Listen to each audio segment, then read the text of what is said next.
Hi, and welcome to the 11th HYPIA Research meeting. And today we will be talking about contrastive linguistics, and the topic will be introduced by Ruben. Ruben, the floor is yours. Let me stop sharing so that you can share your slides. Yeah, once.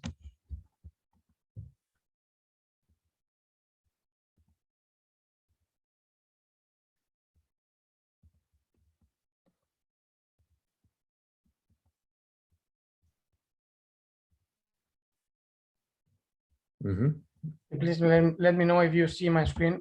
Yep. 1 second.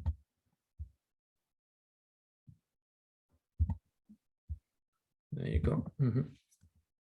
Yeah, so welcome to the presentation to the topic, a contrastive analysis of phraseologic units results from specialized fields based on the classes of objects theory in examples in Spanish, German, and example in English. And the rationale for study phraseological units literature has evolved rapidly in the last decade. However, a need for guidance on contrastive analysis in specialized fields was identified. Also, contrastive analysis in combination of languages, English, Spanish, German, using as a corporate standards such as ISO 9001, ISO 19011, ATEX, ISO 2859 are scarce. Are an in-depth research in contrastive studies of phraseological units in specialized fields, taking into account the importance of the three main linguistic blocks in the phraseology is performed. So just a short introduction.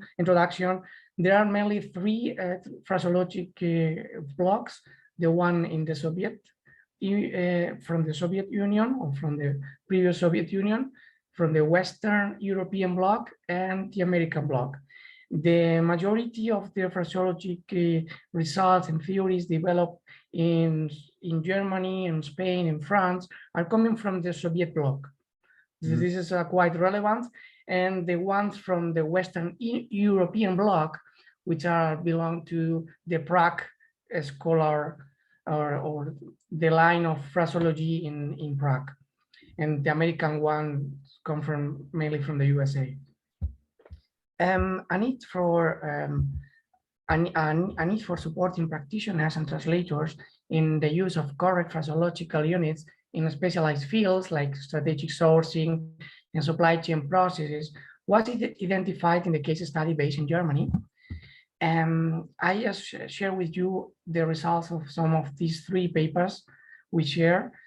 A close collaboration between multilingual corpus linguistic, contrastive phraseology, and natural language processing may offer insightful perspectives on translation practice.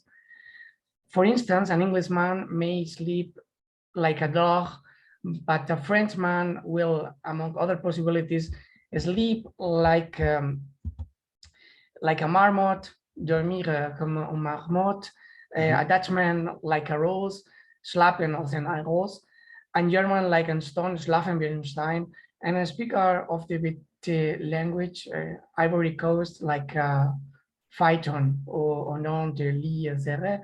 So we see different phraseological units and translations of those phraseological units related to the culture and also different other factors. For instance, also for a non-Spanish speaker, the combination of words vino tinto in Spanish, which differ from the English red wine, or in German Rotwein equivalents, thus the literal translation will be vino rojo in Spanish instead of vino tinto, but nobody used vino rojo. So this is for a foreign Spanish speaker, it could not be clear that the correct adjective for vino is not rojo, but tinto, dark red. So there are, when you start learning a language, this is really essential to learn phraseological units. From the other paper research, we saw that legal dictionary for translators should provide various ways of accessing phraseological units, as well as a classification of phraseological information within each entry for a more effective retrieval of information. And finally, the dictionary should include a short description of the unit so that the user are better able to understand its meaning and use it in different contexts, as well as its potential contextualized correspondences in the target language and culture. However, we see during the research that the most of the dictionaries, they don't provide a completely information about phraseological units in combination of languages. For instance, if you learn Spanish and you look for phraseological units and also combination of phraseological units, Spanish, English, you will face that in the dictionary, you don't find such information. The spread of English as the dominant means of international communication is having an enormous impact on other languages, driven by massive lexical borrowing, especially in the sciences. Also in Industry 4.0 and digitalization, you see the influence of Anglicisms in other languages. For instance, in German or in Spanish, you see in digitalization, you see also in supply chain fields, the huge influence of English instead of German, for example, supply chain management instead of Lieferanten management. So some questions we researched during this study, like how do phraseological expressions in specialized and generic fields differ in German, Spanish, English translations, or how do translations influence on education, like many translations and many phraseological units are also taught during the translation or during translation studies. Also, what influence do phraseological units have within service? Like we see nowadays, service and mostly configured and set in multilingual languages. What is oblique translation or what is literal translation, which are the difference? How can you perform a diachronic corpus analysis? Also, we face in the study, or how can be classified errors in translations, which kind of errors can be classified. Also, how can be classified collocations in contracts? More specifically, I will go through with the question, how can phraseological units be classified in the field of traceability? Also is a very specialized field, or in audit management, audit field, which is related to the ISO 19011, where you can also take the standard as a corpus for the study. Or what does a phrasal theory means? What this means when we our feelings or the feelings of the sender influence the way the person or the sender use certain phraseological units or others. So this is what is meant as a phrasal theory. And also a question, how can phraseological units be classified in the field of distance learning or mobile learning, which is also a new way of platform for learning, or in the topic of social networks, or in the field of specialized dictionaries related to the standard ISO 2859, which is related to AQL levels or quality management, or in the field of collocations for new products qualifications. Yeah, further of research questions related to audit plans, to sustainability, like SVHC. Let me share with you some screenshots, some big picture of the research. How can you analyze, or how can we analyze contrastive phraseological units? For instance, in the first left side of the picture, you see there is a classification according to the object class theory. And there is a theory from Gros, who is a researcher from France, who developed a theory in the way you can select and classify phraseological units using as objects. And there is another way of classify contrastive units according to semantic and syntactic theory, which is, for example, animal, vegetable, abstract, concrete, locative, temporal.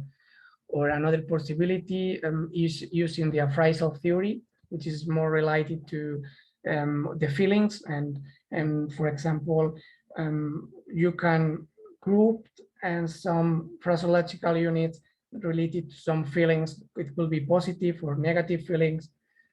Also related to Scopus Theory, which is also is named Scopus Theory, and is mostly related to different, which is I will go through later on, and classification according to specialized fields, or using the different ways of classification. Also, always this Scopus theory, which I would like to also introduce, is like you when you perform a translation, the most important thing is the target of the translation, and not the source, and which is the target, which is influenced by the client.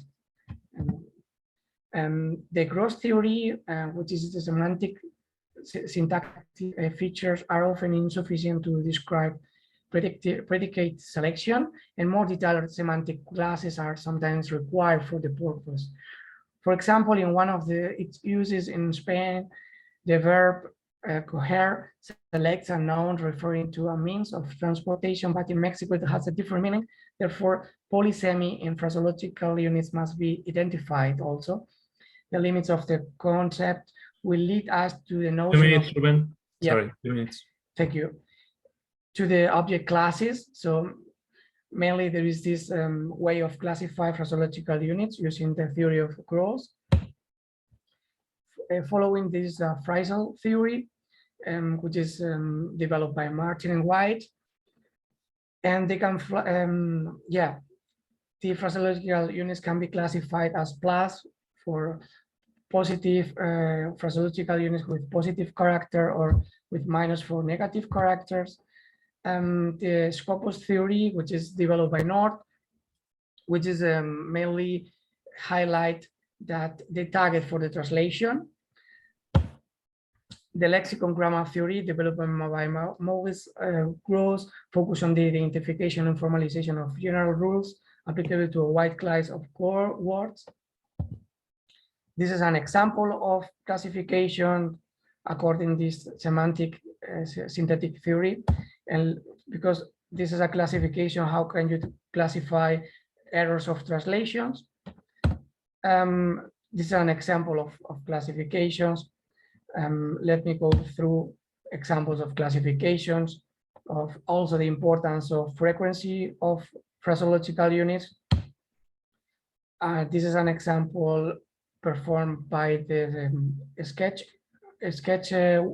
tool. Also an example of strategic searching service in multilingual languages, which was performed.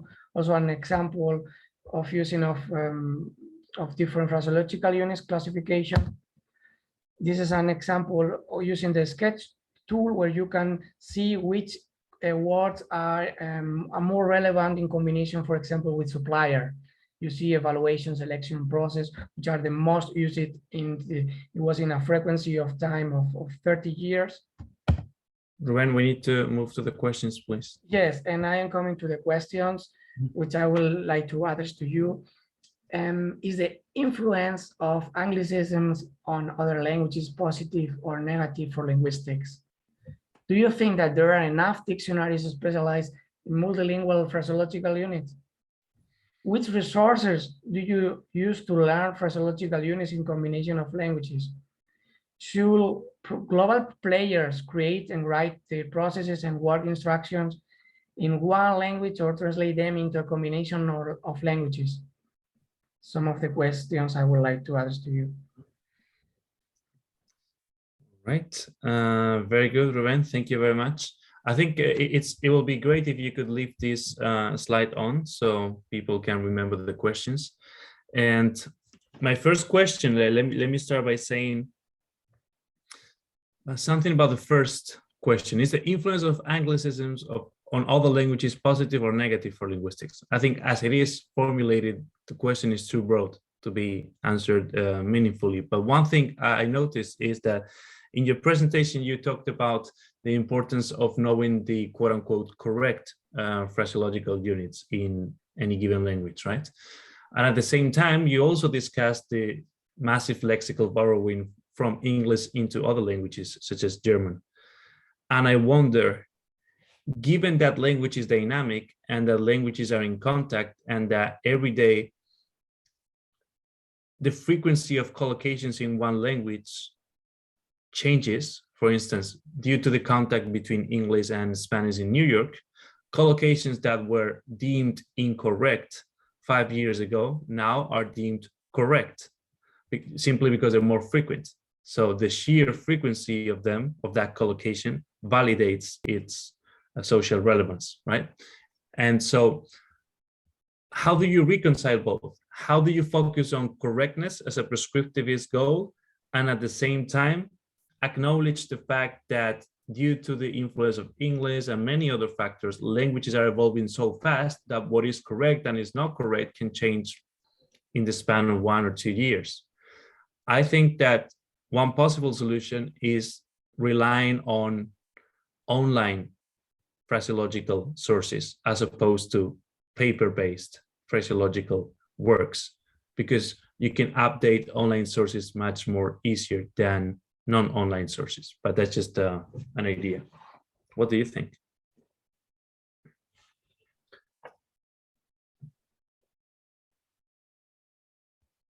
Ruben, if you want to answer, and then Anja. Okay. Yeah, I think this is a good idea. And what I already see, and if we see, for example, the collocations of phraseological units used in new or very technological fields like digitalization, electronics, IT, and so on, we see that many languages like German or Spanish, they borrow the words, the phraseological units directly from the USA, as the most of the global players are based in USA. Mm-hmm. I think this influence of USA to the world, Mm-hmm. it's huge. If we see Google, Amazon, global players, and also if we see the most of the researchers are based in USA, the best journals are based in USA, and this big huge influence to the whole community, for also for non-English speakers. It's yeah, I will not define as positive or negative, but it's enormous. It's great.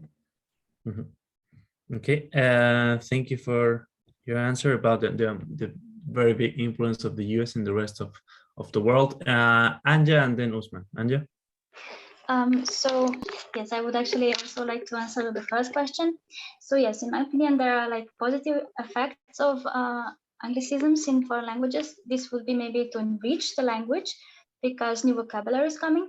But on the other hand, I also think because the lack of translations, because we don't find new words in our own languages. Like I admire Icelandic because they try to invent new words, not just to use the Anglicisms in their language, but most translations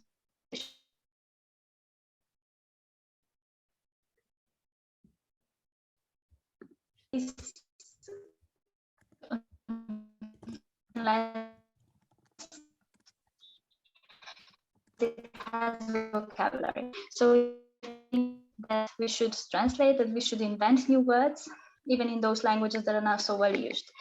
But on the other hand, I would like to hear your opinions. Can you hear me okay now?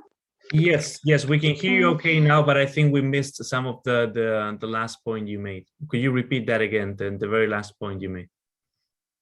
What did you hear? The last thing that you hear was? What was the last thing you heard, Usman? It was about the fact that it's kind of a good thing that it has happened, and Icelandic is a good example of them making an effort, and then we got interrupted. Yeah, after the Icelandic effort, after this Icelandic example. And so that was the last thing. So I said that on the other hand, we should translate into other languages that are smaller, because if we don't, because of a lot of translations and lack of vocabulary, only English will be used as lingua franca. But I would also like to expose another fact and hear your opinions. I come from a small country who was governed from different language. So we have influence from German, from Italian, from maybe even from French in a certain era, Serbo-Croatian. So a lot of influence from different languages. And sort of, I think this enriches us. But on the other hand, we were always fighting not to disappear among all those strong languages. What do you think about this influence of big countries, big languages towards those small languages that are close to extinction because of it? Thank you. All right. Well, one example, for instance, that I can discuss, and then Usman, one example that I can discuss apropos this is Ladino. In Ladino, which is considered traditionally, also the prejudice goes, an archaic language, so a language that does not belong in the 21st century, precisely to demonstrate the opposite and operate this ideological transvaluation, there are a lot of efforts to draw and create new words. And I think there is a middle ground between directly borrowing the word from English and creating that word ex novo in the endangered language. So you could borrow the word from English, but adapt the spelling to the endangered language in question, or the ending, or some other aspect that makes it derivative from English, yes, but at the same time with the own touch or spin of the endangered language in question. And I think that that is the one that works the best, because otherwise, many people in the community of the endangered language in question, for instance, in Ladino, could come up with different words that have nothing to do with each other. How do we call computer? Well, I call it ABC and you call it CBA and you call it FDG, and how do we choose between these, right? Whereas if we say computero, which is an adaptation of computer, but at the same time with an ending that is typical of Ladino, then we can begin to find common ground. So otherwise I think that expecting to create all or most of the words ex novo without any tie to any given language that already uses that technology, it's hardly feasible. Yeah. Usman? Thank you, Carlos. And I want to speak to all three of you because you brought important points. And one thing I'd like to highlight from Ruben's point is about the scientific basis of implementing new words, because the fact that rapid technological advances require us to import words is very true. And it actually syncs very well with a previous seminar we did on science and language with Timothy. And I see that as being a very important part of it, because what comes with this scientific hegemony or scientific leadership is that your words end up for a very long time after being the right word as undertaken in other languages. For example, there are about 3,000 stars near our solar system whose names come from Arabic. Why? Because 800, 900 years ago, the most advancement in astronomy was in the Islamic Golden Age. So we still do, 900 years later, use those words for 3,000 stars nearby. But we don't refer to the Arabs now to point out the names of new cosmological things being discovered, simply because they aren't publishing at the frontier of astronomy or science anymore. And so hegemony plays on. From that, I go to Anya's point about it being positive or negative. And that's where the idea of hegemony comes in. And I find that it's actually the relationship of my observation, and speaking to the questions raised by Ruben, is that it also depends on your relationship to the hegemon.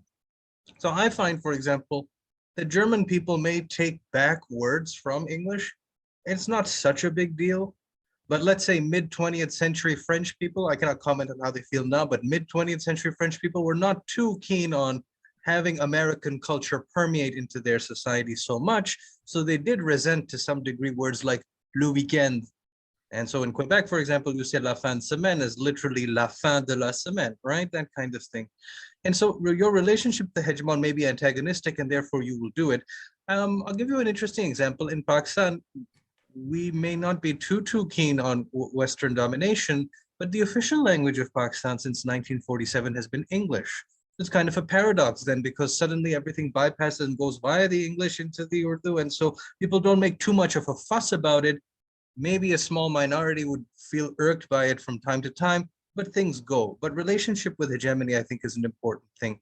And then finally, speaking to what Carlos mentioned about computer in Ladino, so I'll give you an example from Urdu Wikipedia, which I helped to create back in the mid-2000s with other people, about 20 other people. And the word for computer, we didn't want to start with compute as what a computer does. Actually, we use the word shumarinda or shumaru, and that shumar, because shumar is aggregation. And so shumarinda is the aggregator of data. And if you really think about it, you don't really use computers as much to compute, calculate things, except in labs maybe, but you're basically assorting and aggregating data. That's what you and I would really use it for, a long list of files in our folders. And so the logic, as Carlos mentioned, that you could just create something ex novo, but it may make sense to situate in something with some logic. But I'll tell you, that word didn't catch on, and we still often do say computer. So there you go. That's what I thought. Yes, exactly. I mean, it might be more accurate, but I think that the point is to find an anchor on something that already exists and it's popularly and widely accepted, and then put a twist on that, right? But yeah, I will agree that aggregator is more accurate than computer. What else? Who wants to further comment on any of these questions or further ones? Anja?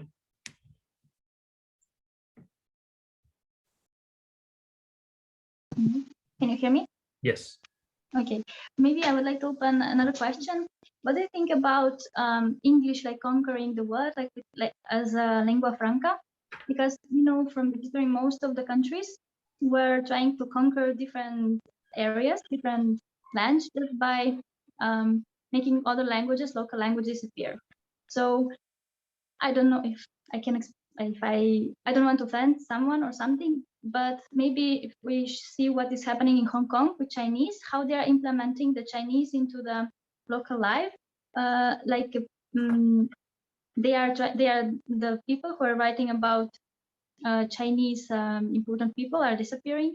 Again, also the language. Every time it's 17, they have local news in Mandarin Chinese, even though they don't speak Mandarin Chinese.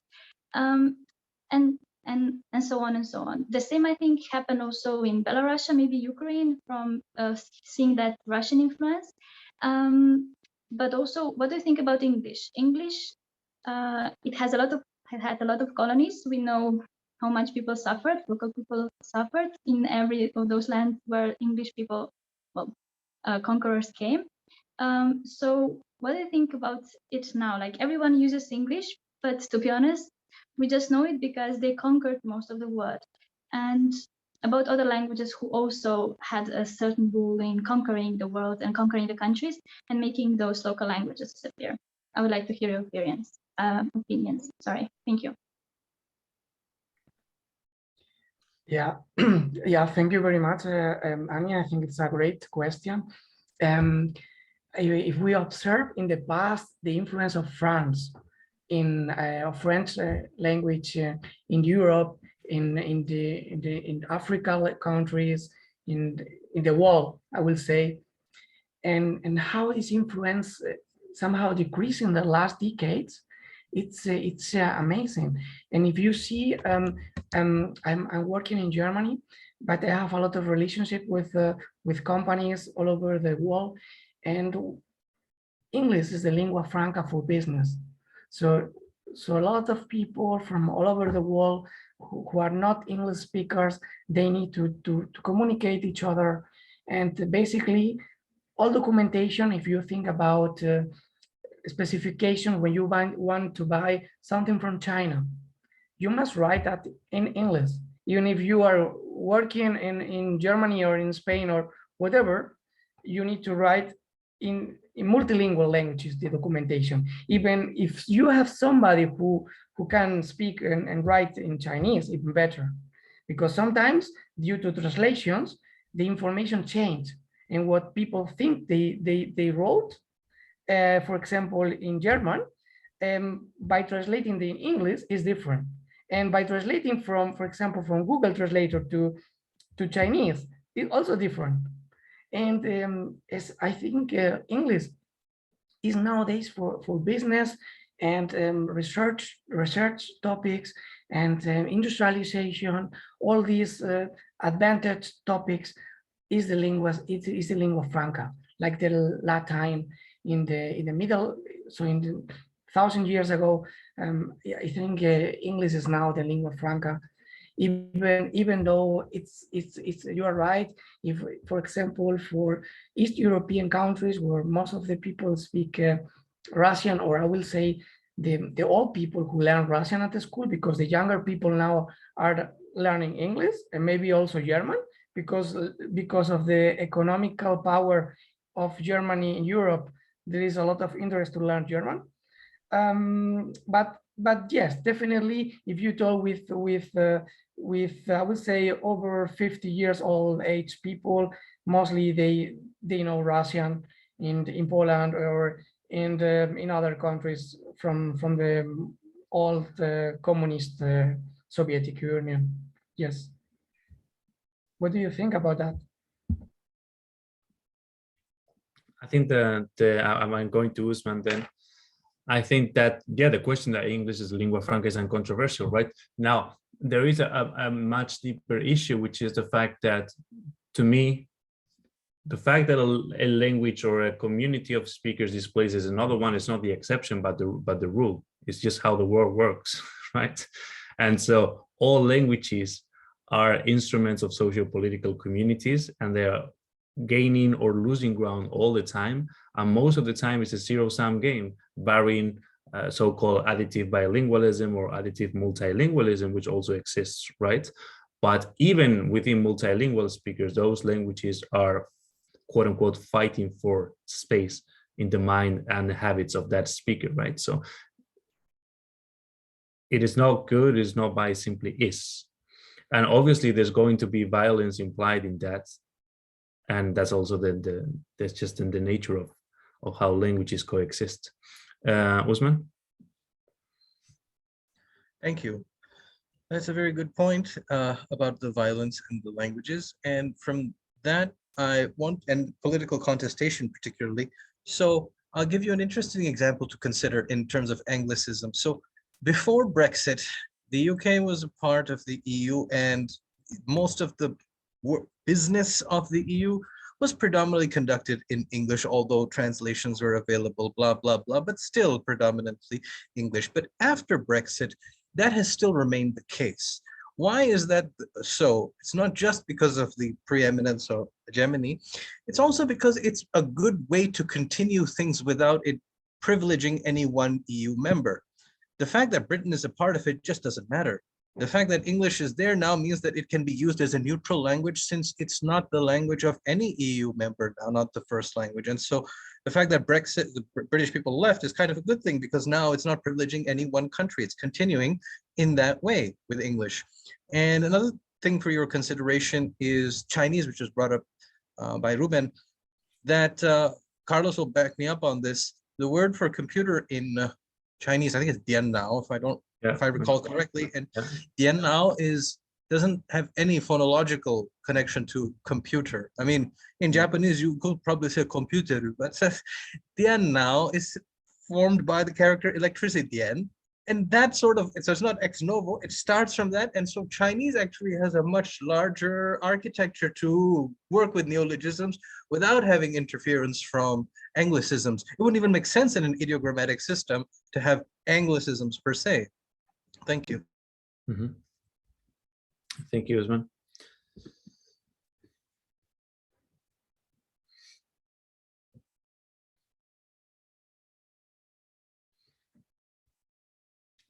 So now is the time for anybody else who wants to contribute to either these or further questions. When it comes to dictionaries, I wanted to ask you a question, Ruben. I often work with a bilingual corpus, but I'm not sure if this bilingual corpus corresponds to what you have been describing as phraseological units or phraseological sources. It's called lingue.es or dot whatever. It's lingue, depending on in which language do you want that source. And essentially, it allows you to look for collocations and phraseological units within real sources. So it doesn't give you an equivalent, it gives you a citation of that collocation across a bilingual corpus. So if you just type vivir la vida in between inverted commas, then it looks for sources where vivir la vida is actually used as a phraseological unit, and then you can see the equivalent chosen by translators in the target language. It can be English, it can be French. There's a lot of combinations possible there. Would that count as a resource, as a multilingual resource for phraseological units, or is it something different qualitatively? Yeah, this is a yeah, there are different kinds of phraseological units. So one of them will be like collocations, as you mentioned. And when it comes to specialized fields, like specialized collocations, you can use it, for example, for contracts or for different contexts. There are not so many dictionaries perform really reliable equivalence of phraseological units in multilingual languages. And there are some researchers or research groups in some universities who are working on a database to perform such a resource. I heard about that, but if you use, for example, multiple translator, many people use, for example, for performing some translation, you will see when it comes to kind of phraseological units, the translation is not in many cases is not correct. This is yeah, this was the case of Vino Tinto and Vino, like wine, so Rotwein in German. It's not 100% the same translation, and there is some issues when it comes to find resources who enable researchers, translators, professional translators, or practitioners to use special translations for different fields. That's what I want. Thank you, Ruben.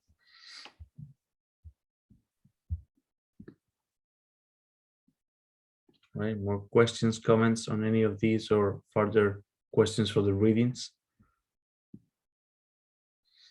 One thing that I wanted to ask you, Ruben, in Pierre Colson's article, so they talk about two different approaches, a cognitive linguistics one and a linguistics one, right? And to me, they both seem to be extremes within a continuum. But I wanted to ask you, do you see these theoretical approaches as a binary, or do you see them as linked organically and only distinguished nominally for analysis purposes? Because to me, they're part of the same continuum. For instance, in my PhD thesis, I analyzed how Metaphors can be conceptual metaphors, meaning pre-linguistic metaphors, and then verbal metaphors. And some people ask me, some normies ask me, well, wait, what do you mean by verbal metaphors? Aren't metaphors already verbal necessarily? And I said, no, not necessarily. We can think in metaphors without that being expressed linguistically, or prior to it being expressed linguistically differently across different languages, right? So there you go. There's a continuum, right? From thought to linguistic expression, rather than there being a chiasm or a hard split between both. What do you think? Yeah, so I think this is a good question, and I think you can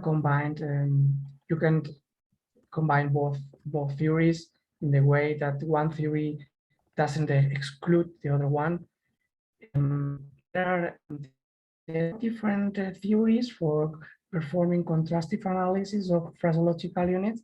For instance, the most relevant are coming from France, like the Gross theory, which is a theory which defined object of phraseological units.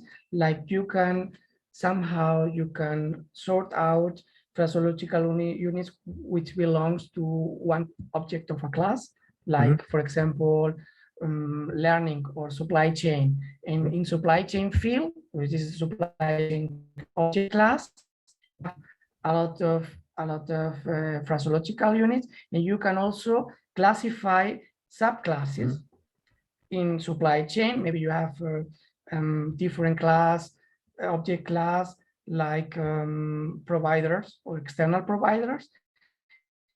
You can classify further phraseological units. We are talking now of a specialized field. And there is also this. There is another theory from Gross, which also define syntactic theory in different ways, like concrete, abstract, animal, human. So you can also classify phraseological units which belongs to human. So like live like a king. Live like a king. So you can say, okay, this phraseological unit belongs to the human class. Or there is a way, or you can also classify according to the phrasal theory. You can say, okay, this phraseological unit have a positive argument. It belongs to a positive way. Yeah, in the table that you show at the beginning, right? All of these different columns, each column was one way of classifying. And there are different tools for analyzing phraseological units.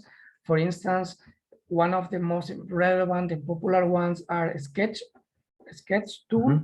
And in the sketch tool, you have your corpus. You can create your corpus with specialized script, I will say, and analyze from that script, from that corpus, analyze the frequency of some combination of words. I use for instance this program called Voyant Tools, which I think it's pretty much that way. So you input a corpus, it can be PDF, it can be copy and paste, and then you have plenty of, you can filter for plenty of collocations, amount of words that collocate, frequency, all that.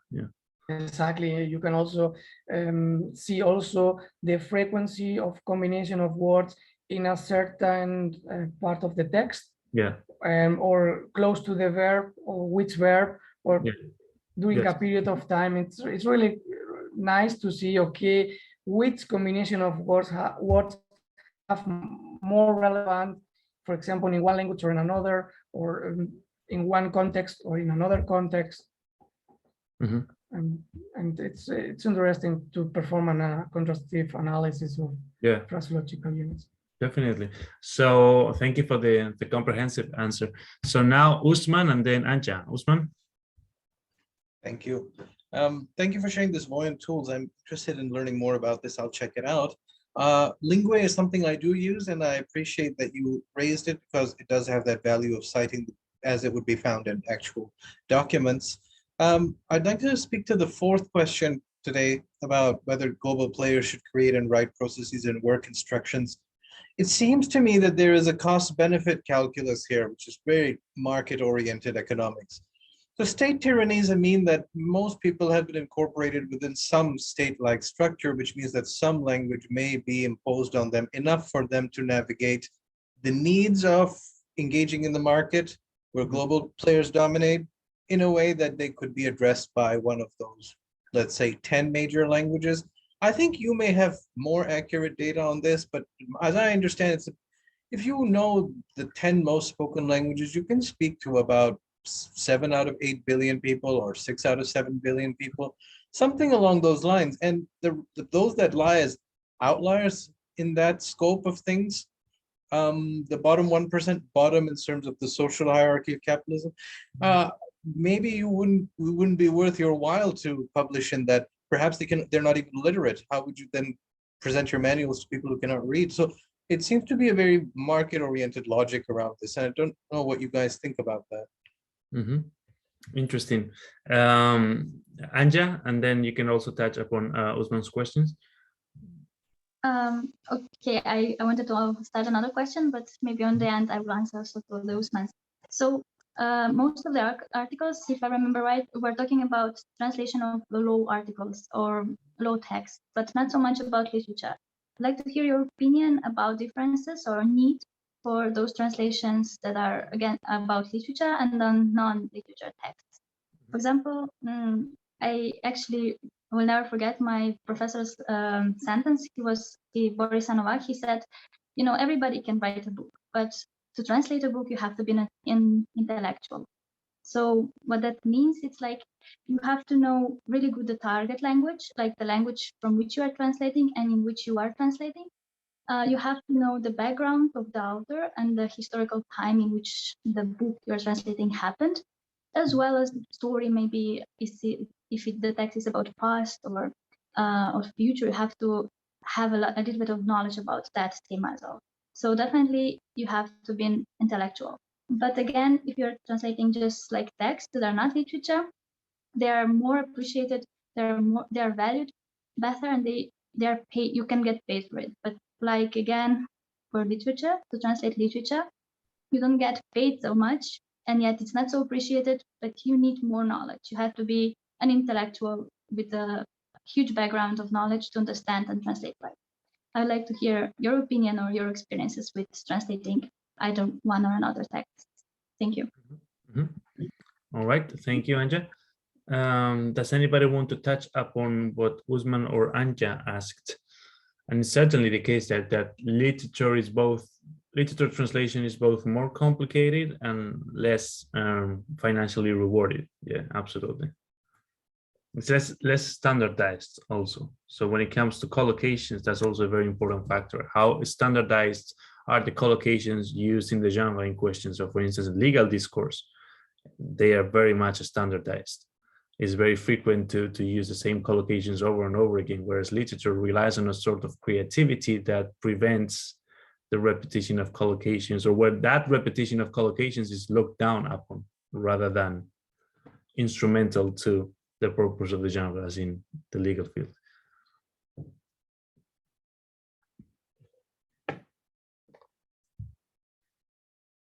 We have about 5 minutes for people to interact apropos these questions or further ones.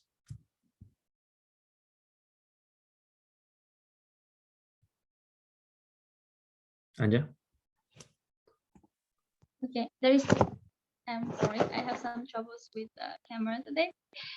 So maybe I would like also expose the theme about translating literal text, like the text literally, word by word, or finding like equivalents. I think in one of the articles, they were exposing some phrases or metaphors and proverbs that are used in one language and are different in another languages. So do you think it's better to use different proverbs in different languages, or just translate word by word. It depends from the context, or it keeps something original about the language if you just find out the proverbs that are used in that language. Thank you again for. All right. Thank you, Anja.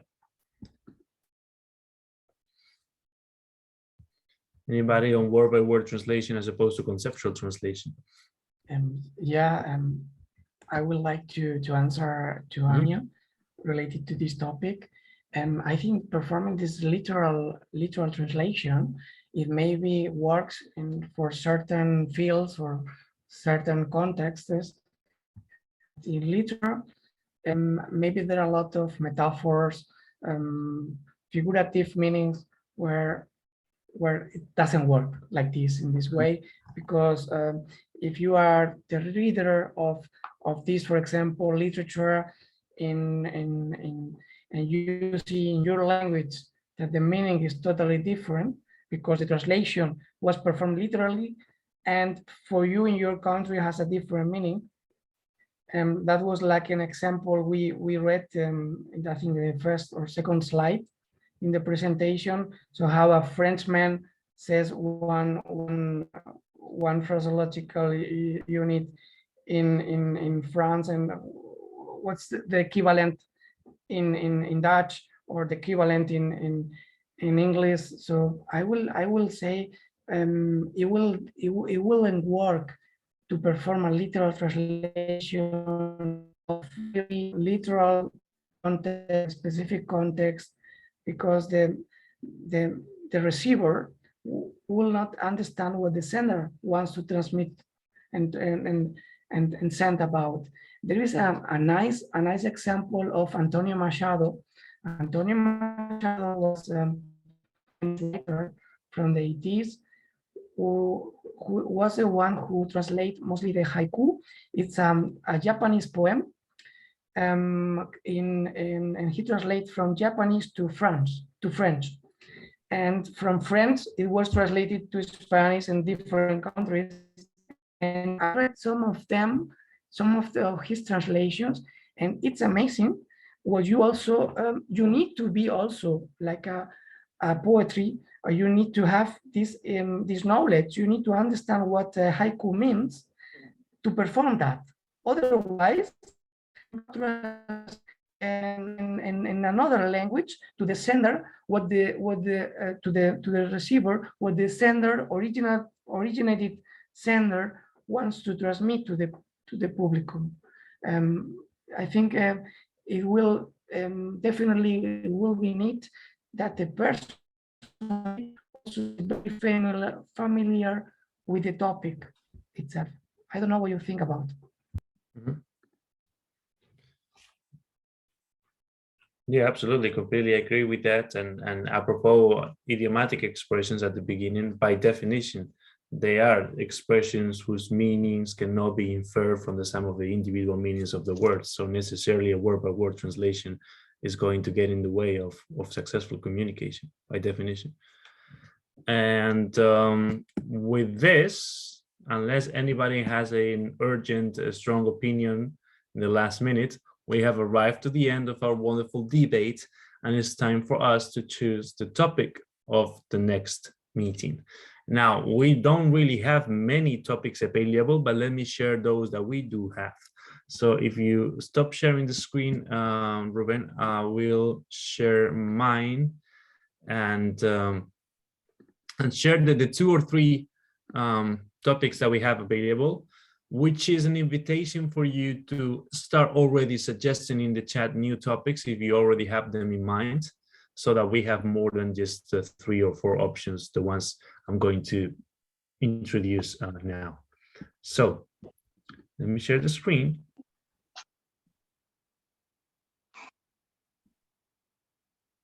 Yes, Usman makes a very good point. We had already assigned next month to someone, didn't we? Yes, wasn't it Tim?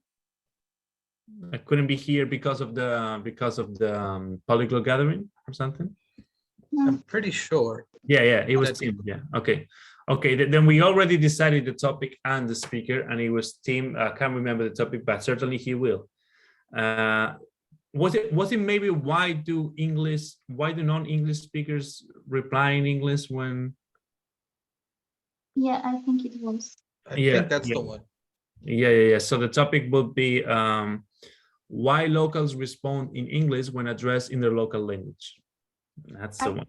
Suggestion for maybe another topics. Yeah. I think if we would discuss more further the difference between translation of literature and non-literature texts. Maybe how are they valued, how much are they paid, and how much you have to have as a background.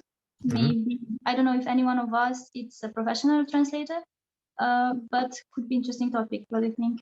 I am technically a professional translator. Yes, I have a postgraduate diploma in translation from University of Portsmouth, and one of the topics that we discussed was this one, which is not to say I'm going to present. I'm not going to present, but I'm going to include the topic so that in the next meeting is one of the topics that can be voted. Okay. So translation in literature vis-a-vis other types. Okay. The other types, because we have already decided the topic of the next meeting, right? So the other types. Okay. Any other suggestions that I can include for the next time we're going to vote on the research meetings? Next topic. No, we're good for the time being. Okay, we can always incorporate it as we are voting in the next meeting. All right. So thank you very much for all your contributions. And I will see you in the 12th HYPIA Research meeting. Have a wonderful day. Thank you. Bye-bye. Thank you. Thank you. Bye-bye.